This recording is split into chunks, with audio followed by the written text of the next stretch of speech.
നമസ്കാരം, പ്രവാസി മലയാളിയിലേക്ക് സ്വാഗതം.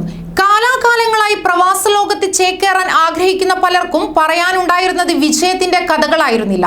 പലപ്പോഴും ചതിയിൽപ്പെട്ട് മുടക്കിയ തുക പോലും ലഭിക്കാതെ കൂടുതൽ ദുരിതങ്ങളിലേക്ക് എത്തിച്ചേർന്നവർ. ഇതിനെതിരെ മുന്നറിയിപ്പുകൾ നൽകിയാലും ചതിയിൽപ്പെടുന്നവരുടെ വാർത്തകൾ ദിനംപ്രതി പുറത്തു വരുന്നു.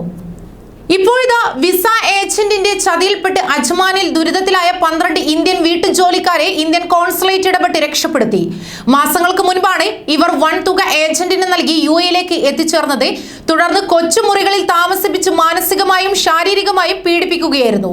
ഇവരിൽ 5 പേരുടെ ബന്ധുക്കൾ നാട്ടിൽ നിന്ന് ഫോണിലൂടെ ബന്ധപ്പെട്ട് UAE-യിലെ ചില സാമൂഹ്യ പ്രവർത്തകരെ വിവരം ധരിപ്പിച്ചതിനെ തുടർന്നാണ് വാർത്ത പുറം ലോകം അറിയുന്നത്.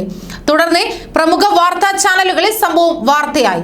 ഇത് ശ്രദ്ധയിൽപ്പെട്ട് ഇന്ത്യൻ കോൺസുലേറ്റ് പ്രശ്നത്തിൽ ഇടപെടുകയായിരുന്നു. കഴിഞ്ഞ ദിവസം കൂട്ടത്തിൽ നിന്ന് രക്ഷപ്പെട്ട മലയാളി യുവതി തനിക്കേറ്റ പീഡനം തുറന്നു പറഞ്ഞിരുന്നു. മലയാളികളെ കൂടാതെ ആന്ധ്രാപ്രദേശ്, തെലങ്കാന, തമിഴ്നാട് തുടങ്ങിയ സംസ്ഥാനങ്ങളിൽ നിന്നുള്ളവരും അജ്മാനിൽ വഞ്ചിക്കപ്പെട്ടിരുന്നു.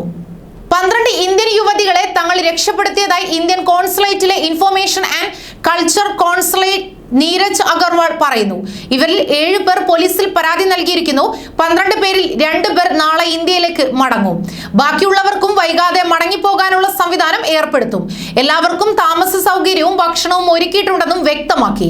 അതേസമയം ഇനിയും ഒട്ടേറെ പേർ അജ്മാനിലെ ഇന്ത്യക്കാരായ വിസ ഏജന്റുമാരുടെ ചതിയിൽപ്പെട്ട് കിടക്കുകയാണെന്നും ഇവരെ കണ്ടെത്തി രക്ഷപ്പെടുത്തണമെന്നും സാമൂഹ്യ പ്രവർത്തകർ ആവശ്യപ്പെട്ടിരുന്നു. ഇന്ത്യക്കാരിയായ ഒരു യുവതിയാണ് തട്ടിപ്പിന് അജ്മാനിൽ നേതൃത്വം നൽകുന്നത്.